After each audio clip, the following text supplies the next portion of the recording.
There is something you do with your dog every single day. Something so automatic, so habitual, so deeply woven into your routine that you have never once stopped to question it. And it is damaging your relationship with your dog in a way that no amount of training, no amount of treats, no amount of love can fix. Because the problem is not what you are doing. The problem is how you are doing it. And after this video, you will never do it the same way again. It happens the moment you walk through the front door. Your husky explodes with joy, spinning, jumping, vocalizing that extraordinary howl bark that only huskies make, the one that sounds like they are telling you the entire story of their day in one breath. And you do what every owner does. You match their energy. You raise your voice, you open your arms, you pour enthusiasm back at them like they are a mirror. You think you are connecting. You think this is what love looks like. You are wrong. And the damage this single daily moment causes to your dog's nervous system is something most owners will never discover, because the dog never stops loving you despite it. They just never reach the depth of calm trust they were capable of. Most owners believe that matching their dog's excitement at the door is the loving response. The more excited the greeting, the more the dog feels loved. This logic feels so natural that questioning it seems almost cruel. But consider what is actually happening in your dog's brain during those first 30 seconds after you walk through the door. Their nervous system has just gone from baseline to maximum activation in under 2 seconds. Heart rate spiking, cortisol and adrenaline flooding the bloodstream. The limbic system, the emotional brain, firing at full intensity. And then you arrive, and instead of being the calm anchor that brings them back down, you throw fuel on the fire. You match the spike. You amplify it. And your dog, who is already at the ceiling of their emotional capacity, has nowhere left to go. So they spin harder. They jump higher. They vocalize louder. Not because they are happier. Because their nervous system is overwhelmed and has no off-ramp. This is not just behavior. This is neuroscience. The canine nervous system, unlike the human nervous system, does not self-regulate easily during high arousal states.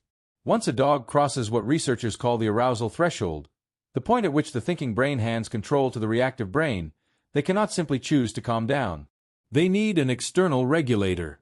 In the wild, that regulator is the pack leader, the calm, steady presence whose unruffled state communicates to every other nervous system in the group.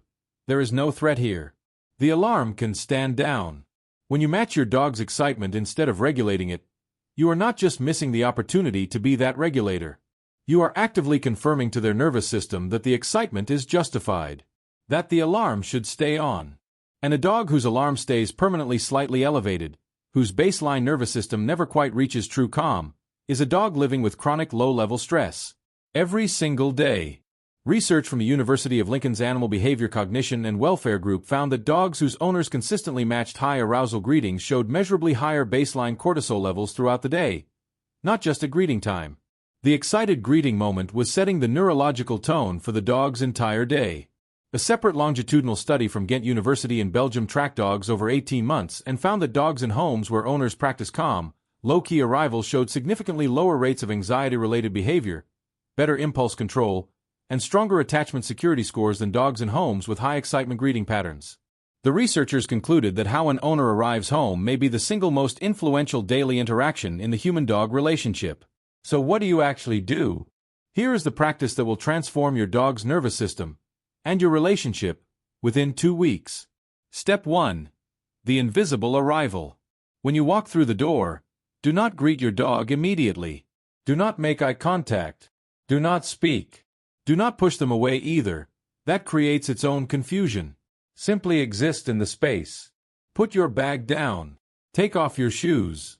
Move through your normal arrival routine as if the excitement around you is weather, present but not requiring a response.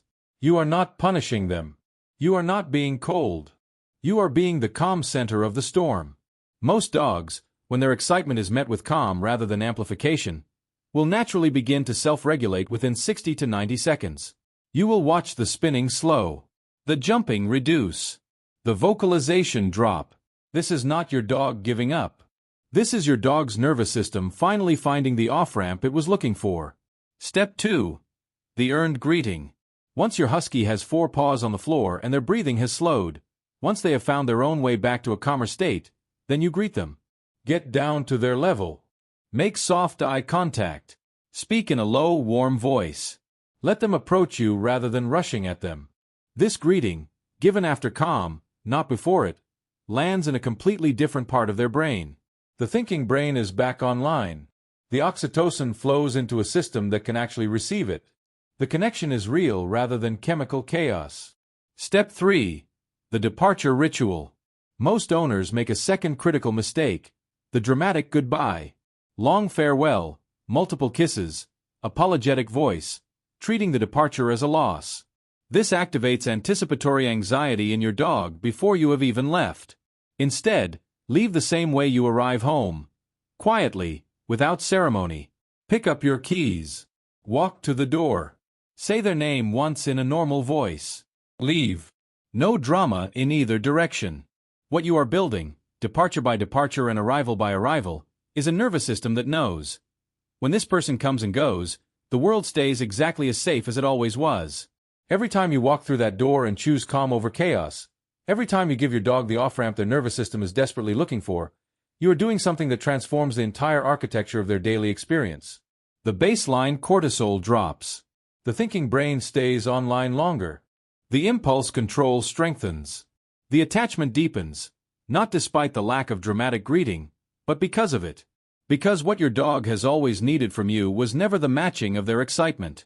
What they needed was the steady, unshakable proof that you are the calm in every storm. The one whose arrival means not more excitement, but more safety. Not more noise, but more peace. That husky spinning at the door is not asking you to spin with them. They are asking you, in the only language they have, to be the thing that makes the spinning stop. Be that, and watch what your relationship becomes. If you have been matching your dog's excitement at the door every single day, drop a paw in the comments. And watch this next video, because what your dog does with their body in the first 10 seconds after you finally sit down reveals something about their trust in you that most owners never notice.